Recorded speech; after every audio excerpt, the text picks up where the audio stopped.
ये हाइब्रिडाइजेशन का सिंपल सा मतलब होता है, देखते हैं क्या।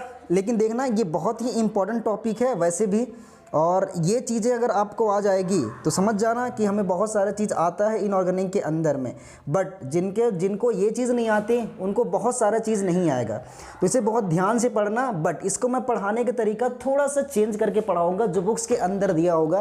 तो जिस बच्चे ने जिन्होंने इनको पढ़ लिया एक बार, वो टेंशन ना ले, मैं अलग तरीके से पढ़ा रहा हूँ, वो कुछ अलग तरीके से होगा, बट आपको सारे कॉन्सेप्ट आसानी समझ में आ जाने वाला होगा। तो पहले समझते हैं क्या है। तो बेटा हाइब्रिडाइजेशन का सिंपल मतलब, सबसे पहले मैं ये कह दूं कि हाइब्रिडाइजेशन एक हाइपोथेटिकल कॉन्सेप्ट होता है। हाइपोथेटिकल कॉन्सेप्ट का क्या मतलब होता है? हाइपोथेटिकल का कॉन्सेप्ट मतलब एक काल्पनिक धारणाएं होती है। काल्पनिक धारणाएं का मतलब, या हाइपोथेटिकल कॉन्सेप्ट का सिंपल मतलब ये कह दूं कि इसकी कुछ वैल्यू को हम, इसकी कुछ चीज़ों को हम एक्सपेरिमेंट के द्वारा प्रूफ करवा सकते हैं, इसी को हम बोलते हैं हाइपोथेटिकल कॉन्सेप्ट। तो सबसे पहले मैं यहाँ पर इंट्रोडक्शन में तो यही लिख सकता हूँ कि ये एक इंट्रोडक्शन के अंदर में मैं ये लिख सकता हूं कि हाइब्रिडाइजेशन एक हाइपोथेटिकल कॉन्सेप्ट होता है। और अच्छा, दूसरी बात और कि इस हाइब्रिडाइजेशन के द्वारा हम किस चीज़ को एक्सप्लेन करते हैं, तो हाइपोथेटिकल के द्वारा हम किसी भी मॉलिक्यूल की जियोमेट्री को एक्सप्लेन करते हैं। बट क्वेश्चन यहाँ बस ये आ जाता है कि हम जियोमेट्री कहते किसको हैं, ये भी मैं आपको पहले एक्सप्लेन करूंगा। बट उससे पहले हम दो चीज़ों को समझ लेते हैं। सबसे पहले क्या लिखते हैं कि यह एक हाइपोथेटिकल कॉन्सेप्ट होता है जो किसी भी मॉलिक्यूल्स की जियोमेट्री, संरचना या स्ट्रक्चर को बताता है। तो पहले लिख लेते हैं इंट्रोडक्शन के रूप में। तो आप यहां पर लिखें कि हाइब्रिडाइजेशन, अच्छा हिंदी वालों के लिए क्या बताएं, हाइब्रिडाइजेशन को हम लोग हिंदी में बोलते हैं बेटा संकरण। तो जो हिंदी मीडियम के स्टूडेंट हैं वो देख लें, जिनको केवल क्या लिखना है, संकरण लिखना है। तो यहाँ पर लिखवा देता हूँ कि हाइब्रिडाइजेशन एक हाइपोथेटिकल कॉन्सेप्ट होता है। हाइपोथेटिकल कॉन्सेप्ट होता है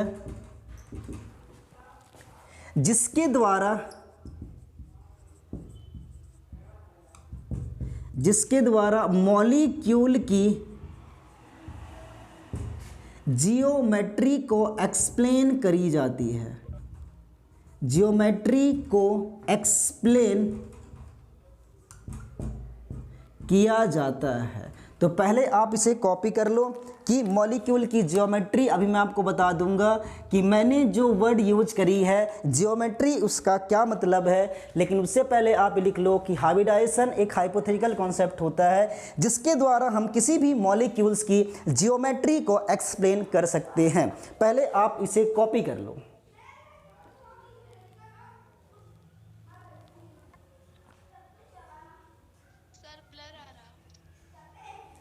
कर लिए?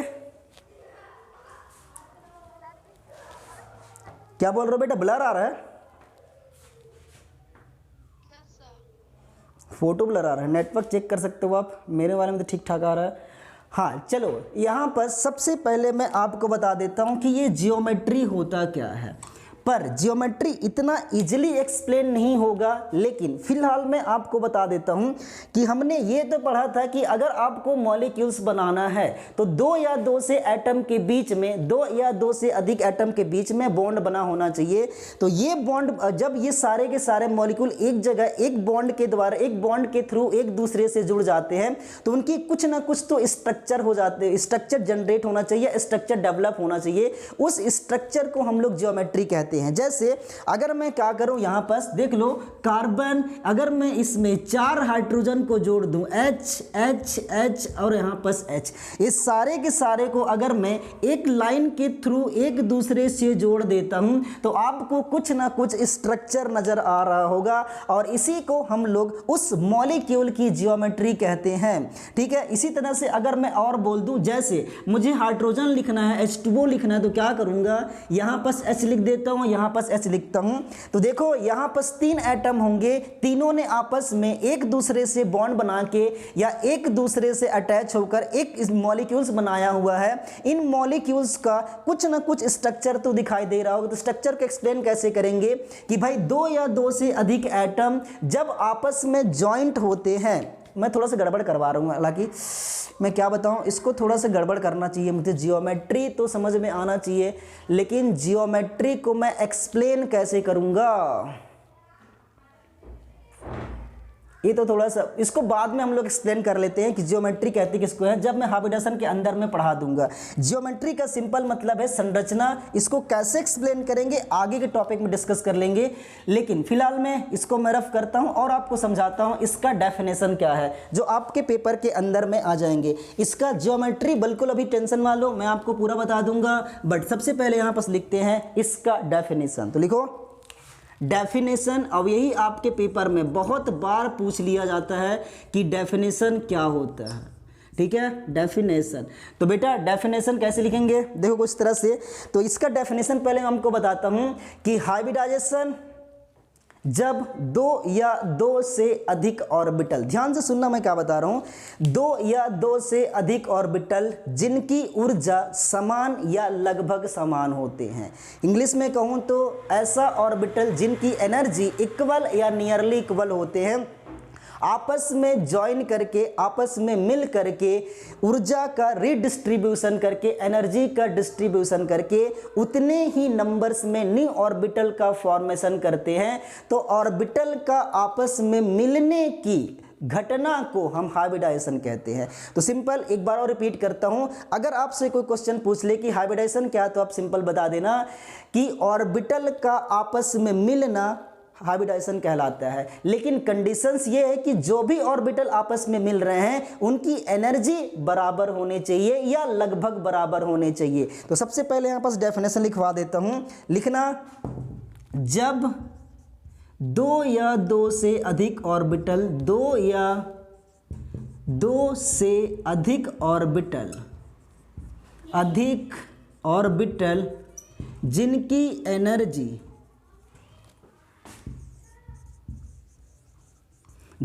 एनर्जी इक्वल या नियरली इक्वल होते हैं, जिनकी एनर्जी इक्वल और या नियरली इक्वल होते हैं, नियरली इक्वल मतलब लगभग बराबर ना, जिनकी ऊर्जा इक्वल या नियरली इक्वल होते हैं, आपस में मिलकर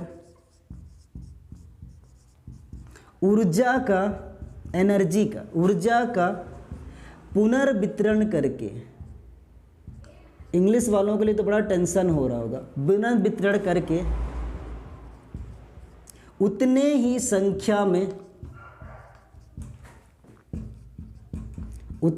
संख्या में नए ऑर्बिटल का निर्माण करते हैं, नए ऑर्बिटल का निर्माण करते हैं। तो इस घटना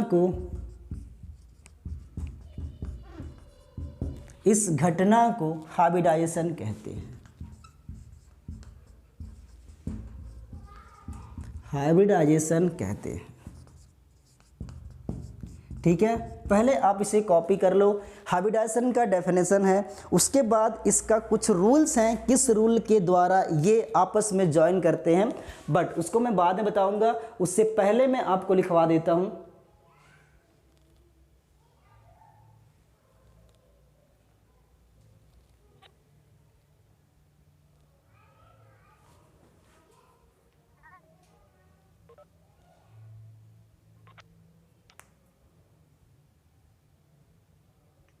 इजी लगता है, इसलिए मैं ऐसा करवा रहा हूं। तो ध्यान से देखो क्या करने वाले हैं। तो बेटा यहां पर हम लोग लिखते हैं, एक्चुअल में सबसे पहले लिखेंगे टाइप्स ऑफ ऑर्बिटल, मतलब इस हाइब्रिडाइजेशन के अंदर में कौन कौन से ऑर्बिटल्स आते हैं। तो सबसे पहले आप हेडिंग डालो types of orbital in hybridization, Hindi में बोलूं तो बोल सकता हूं कि संकरण के आधार पर कितने प्रकार के ऑर्बिटल्स होते हैं। तो ये दो प्रकार के ऑर्बिटल होते हैं। एक ऑर्बिटल जो पहले जो हाइब्रिडाइजेशन में पार्टिसिपेट कर रहे हैं उन ऑर्बिटल को हम अनहाइब्रिड ऑर्बिटल्स बोलते हैं। अनहाइब्रिड ऑर्बिटल्स ये कौन ऑर्बिटल्स होते हैं? जो हाइब्रिडाइजेशन में पार्टिसिपेट करने वाले हैं या कर रहे हैं। जबकि दूसरा ऑर्बिटल जो हाइब्रिड ऑर्बिटल्स कहलाते हैं, ये क्या होते हैं कि जब ये अनहाइब्रिड ऑर्बिटल आपस में मिलकर नए ऑर्बिटल का फॉर्मेशन करते हैं, उन ऑर्बिटल को हम हाइब्रिड ऑर्बिटल कहते हैं। कैसे कहते हैं वो तो बात की बात है, लेकिन सबसे पहले इसका डेफिनेशन लिख लेते हैं कि अनहाइब्रिड ऑर्बिटल वे ऑर्बिटल होते हैं जो हाइब्रिडाइजेशन में पार्टिसिपेट करते हैं। तो यहां पर लिख देता हूं कि हाइब्रिडाइजेशन में इन्वॉल्व होने वाले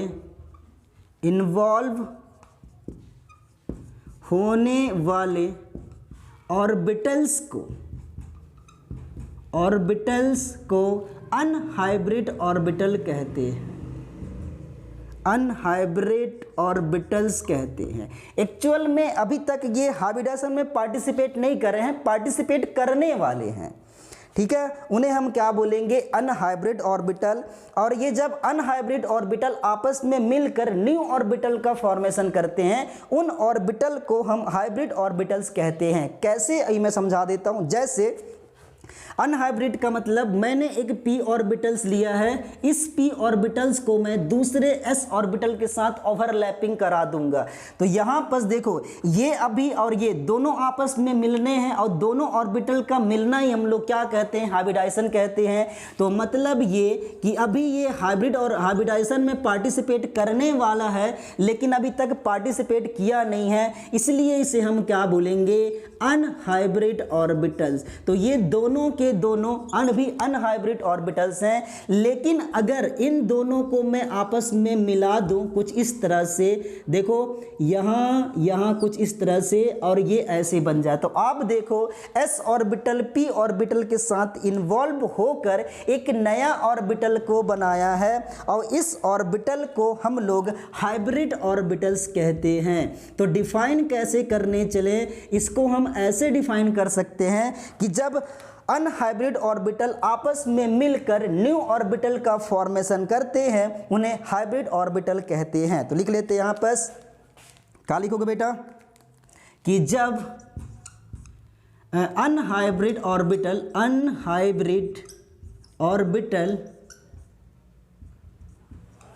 आपस में मिलकर नए ऑर्बिटल का फॉर्मेशन करते हैं, नए ऑर्बिटल का फॉर्मेशन करते हैं,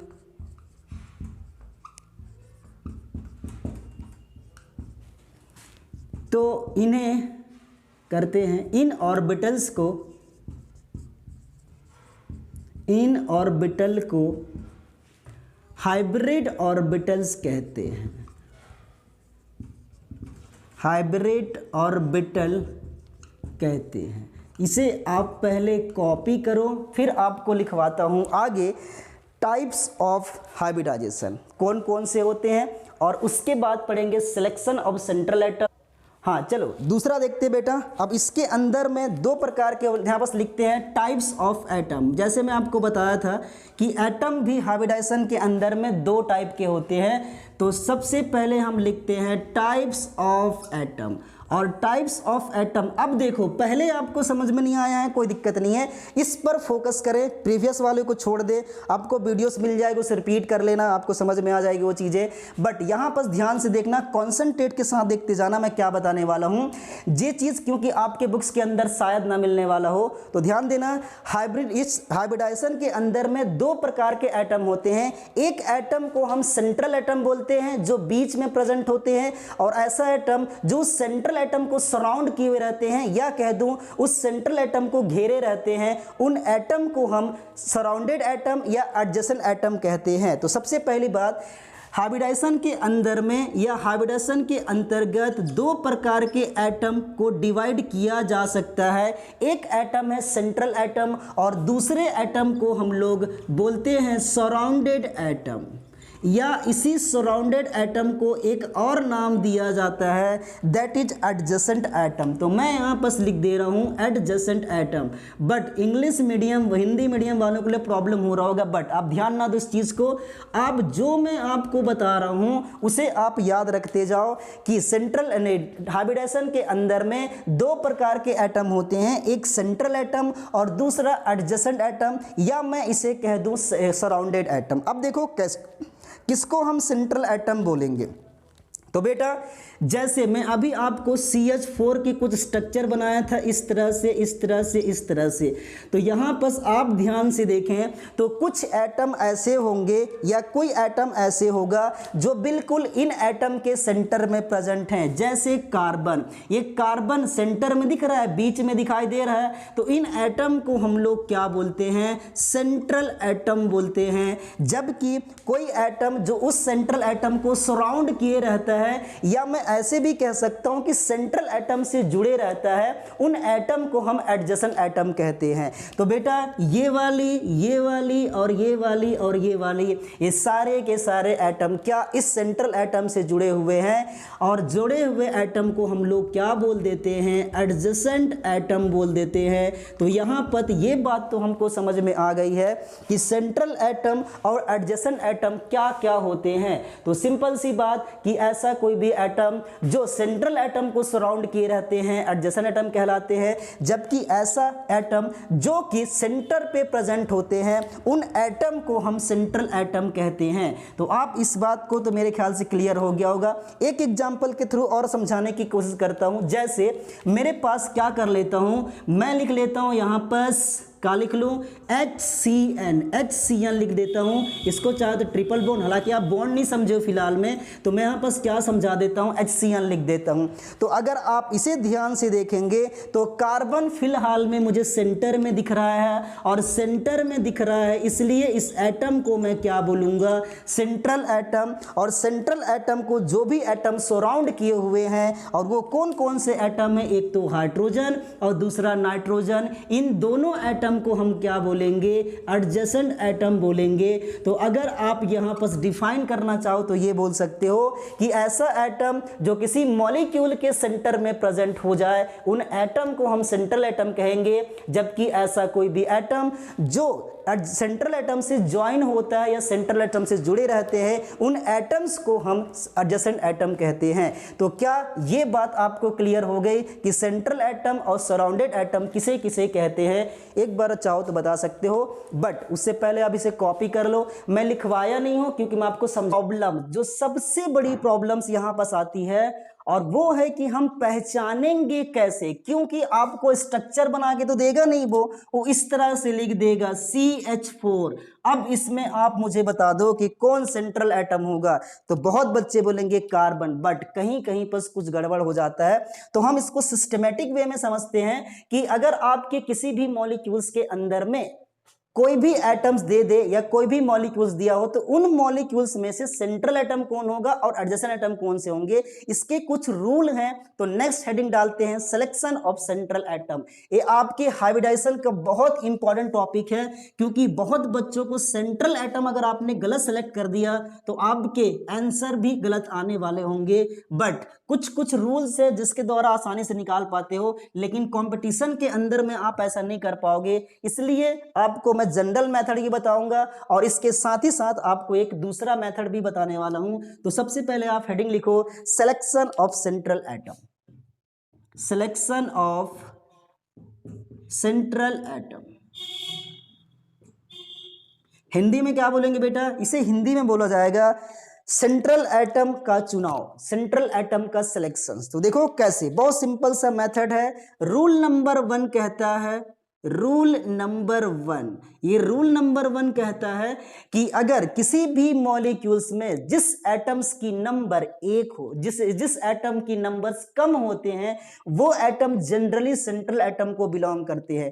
देखना, मेरे बातों पर ध्यान देने की कोशिश करना कि जिस एटम्स पे जी नहीं, जिस मॉलिक्यूल्स में जो भी एटम कम संख्या में प्रेजेंट होते हैं, जो कम नंबर में प्रेजेंट होते हैं, वही सेंट्रल एटम होते हैं। बट जनरली मैंने बोला, जनरली का मतलब हर समय ऐसा नहीं होता, उसके लिए दूसरा रूल बताऊंगा। बट ये जनरली रूल है, आपके बुक्स के अंदर आपके टीचर लोग बता देते हैं, बट दूसरा रूल भी आपको बताने वाला हूं जो आपके काफी हेल्प करने वाला है। तो यहाँ पर लिखते हैं रूल नंबर 1। तो क्या लिखो बेटा, किसी मॉलिक्यूल्स में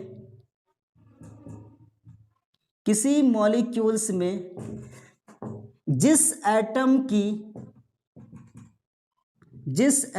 की नंबर कम होते हैं या सबसे कम होते हैं, जिस एटम की संख्या ना, आपको थोड़ा दिक्कत हो रहा है तो ब्रैकेट में लिख देता हूं संख्या, जिस एटम की संख्या सबसे कम होते हैं उन्हें जनरली सेंट्रल एटम कहते हैं। लेकिन ये हर समय ऐसा होता नहीं है, सेंट्रल एटम कहते हैं। अच्छा, ये तो आप लिख लोगे।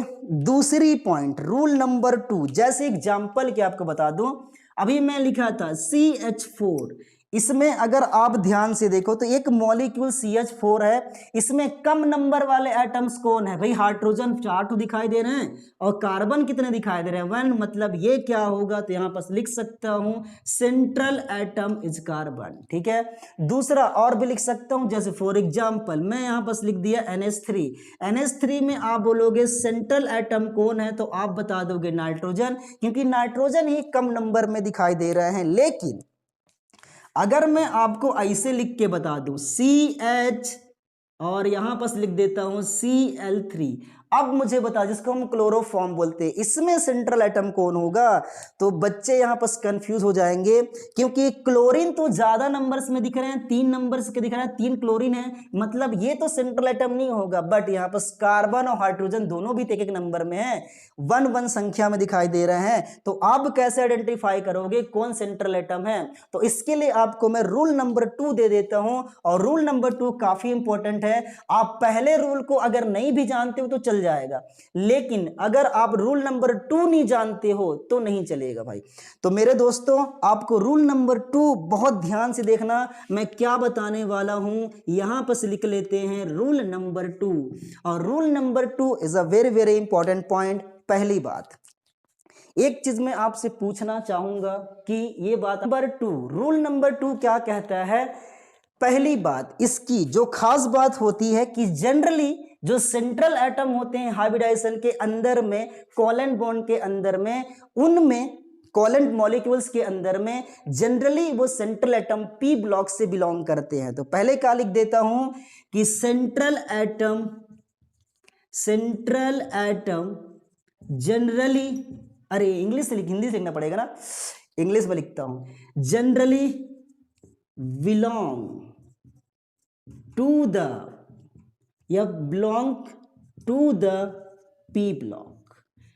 हिंदी में क्या बोलेंगे बेटा कि सेंट्रल एटम जितने भी होते हैं वो सारे के सारे सेंट्रल एटम P ब्लॉक के होते हैं या P ब्लॉक से बिलोंग करते हैं। अब यहां बस ये बात तो क्लियर हो चुका होगा। अगर मैं अब आपको बोल दूं यहां पर, तो सेंट्रल एटम आसानी से आइडेंटिफाई कर दोगे, क्योंकि क्लोरीन तो कम नंबर्स में है नहीं, क्लोरीन तो होगा ही नहीं। कार्बन और हाइड्रोजन मुझसे कंफ्यूजन था, तो आप क्या बता दोगे कि हाइड्रोजन तो मेरा S ब्लॉक के एलिमेंट है और कार्बन मेरा P ब्लॉक के एलिमेंट है। इसका मतलब ये हुआ कि इस मॉलिक्यूल्स के अंदर में सेंट्रल एटम कार्बन होंगे। लेकिन और एक प्रॉब्लम्स और आपको क्रिएट करवा देता हूं, जैसे जहां पर P ब्लॉक के ज्यादा एलिमेंट हो, जैसे क्या करते हैं, यहीं पर लिख देता हूं CH, यहां पर CH3 और Cl। अब इसमें मुझे बता दो, देखो इसमें अब आप क्या करोगे, इसमें तो P ब्लॉक के 2 एलिमेंट दिखाई दे रहे हैं भाई, हाइड्रोजन तो S ब्लॉक के हो ही नहीं सकता है। तो मैंने रूल नंबर 2 के अंदर में देखो, कार्बन भी P ब्लॉक से बिलोंग करता है और क्लोरीन भी P ब्लॉक से बिलोंग करता है, और ऐसे केसेस के अंदर में कौन से एटम सेंट्रल एटम को सेलेक्ट करेंगे या कौन सा एटम सेंट्रल एटम होगा, ये हमारे लिए बहुत प्रॉब्लम्स है। तो देखो इसके लिए आपको रूल नंबर 3 बोल देता हूं कि अगर कभी भी आपके पास ऐसा दुविधा आ जाए या ऐसी प्रॉब्लम्स आ जाए जहां पर पी ब्लॉक के एलिमेंट मोर देन 2 होंगे, तब आप सेंट्रल एटम को कैसे सेलेक्ट करेंगे। तो देखिए अगर मोर देन 2 होंगे तो जिस एटम की इलेक्ट्रोनेगेटिविटी कम होगी वही सेंट्रल एटम को बिलोंग करेगा। मैं रिपीट करता हूं, मैं क्या बोला, अगर किसी भी मॉलिक्यूल्स में पी ब्लॉक के एलिमेंट मोर देन 1 हो, एक से अधिक हो, उस केसेस में जिस एलिमेंट की इलेक्ट्रोनेगेटिविटी कम होगी वही एटम सेंट्रल एटम को बिलोंग करेगा। मतलब यहां पर लिख लेते हैं, तो लिखना जिस एटम की इलेक्ट्रोनेगेटिविटी कम होती है या सबसे कम होती, लिख लेते हैं, सबसे कम होती है, वे सेंट्रल एटम होते हैं। ये आपको 3 रूल बता दिया। 3 रूल के अलावा दूसरा कोई रूल ही नहीं है जो सेंट्रल एटम को सेलेक्ट करें। इस 3 रूल के द्वारा आप कितने ही बड़े एग्जाम के अंदर में central atom and adjacent atom को आसानी से आइडेंटिफाई कर सकते हो। इन 3 रूल को आप जरूर याद रखना। जनरली बुक्स के अंदर में 1 वाला मिल जाएगा आपको, पहला वाला, लेकिन दूसरा और तीसरा रूल आपके बुक्स के अंदर। और जैसे मैं ये बात को बोलता हूं कि हाइब्रिडेशन कितने टाइप्स के होते हैं, बच्चों के माइंड में बहुत सारे आते हैं, sp sp2 sp3 dsp2, नहीं, ऐसे नहीं होते। हाइब्रिडाइजेशन 2 प्रकार के होते हैं। अब बोलोगे क्या मजाक कर रहे हो, पर देखते हैं मजाक यही है। तो यहां पर लिखता हूं बेटा, टाइप्स ऑफ हाइब्रिडाइजेशन।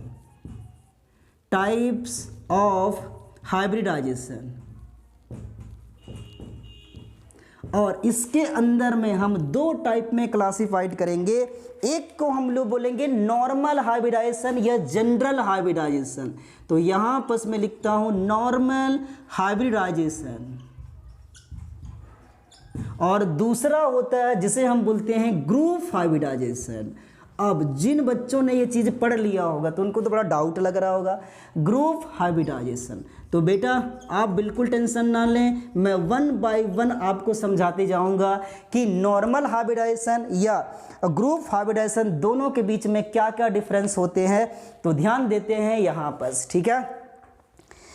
देखो इसके अंदर में नॉर्मल हाइब्रिडाइजेशन के अंदर में आते हैं sp2 और उसके बाद आता है sp3 और इसके बाद आता है dsp2। ये सब के सब नॉर्मल हाइब्रिडाइजेशन के अंदर आते हैं। और ग्रुप हाइब्रिडाइजेशन के अंदर में 2 ही हाइब्रिडाइजेशन आते हैं, dsp3 और दूसरा आता है dsp3 और दूसरा आता है d2sp3 हाइब्रिडाइजेशन। या इसी को कभी कभी आपके बुक्स के अंदर में sp3d2 भी लिख के दे देगा, ऐसा कोई दिक्कत नहीं है, दोनों का मतलब वही होता है। तो ये दोनों के दोनों ग्रुप हाइब्रिडाइजेशन है। और ये चारों जो मैं लिखा हूं, ये चारों के चारों एक्चुअल में नॉर्मल हाइब्रिडाइजेशन होते हैं। कैसे होते हैं ये बात की बात है, लेकिन सबसे पहले आप यहां पर ये देख लो कि मैंने जो आपको बताया 2 टाइप्स के अंदर में कि हाइब्रिडाइजेशन कौन कौन से प्रकार के होते हैं। तो ये 2 प्रकार के होंगे, नॉर्मल हाइब्रिडाइजेशन और दूसरा ग्रुप हाइब्रिडाइजेशन। नॉर्मल हाइब्रिडाइजेशन के अंदर में कौन कौन से आएंगे ये मैंने लिखवा दी है। दूसरी बात, ग्रुप हाइब्रिडेशन के अंदर में कौन कौन आएंगे ये भी मैंने लिखवा दी है। बट इसी को हम लोग एक्सप्लेन करने वाले होंगे। हमने फिलहाल के अंदर में सेंट्रल एटम का सिलेक्शन सीख लिया है, एडजेसेंट एटम कहते किसको है ये भी बता दिया हूं। अब इसका फॉर्मेशन कैसे होता है ये हम समझेंगे, लेकिन आपको पहले मैं जनरल मेथड समझाऊंगा और उसके दिक्कत नहीं आएंगे।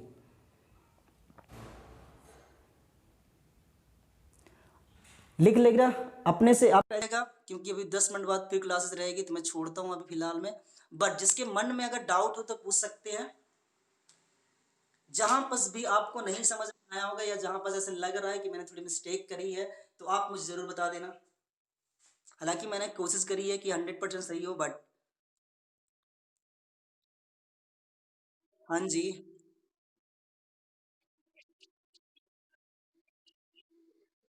हाँ तो sp3d होगा, ऐसे बोल रही हो। dsp3 वो ग्रुप हाइब्रिडाइजेशन में आता है बेटा, ग्रुप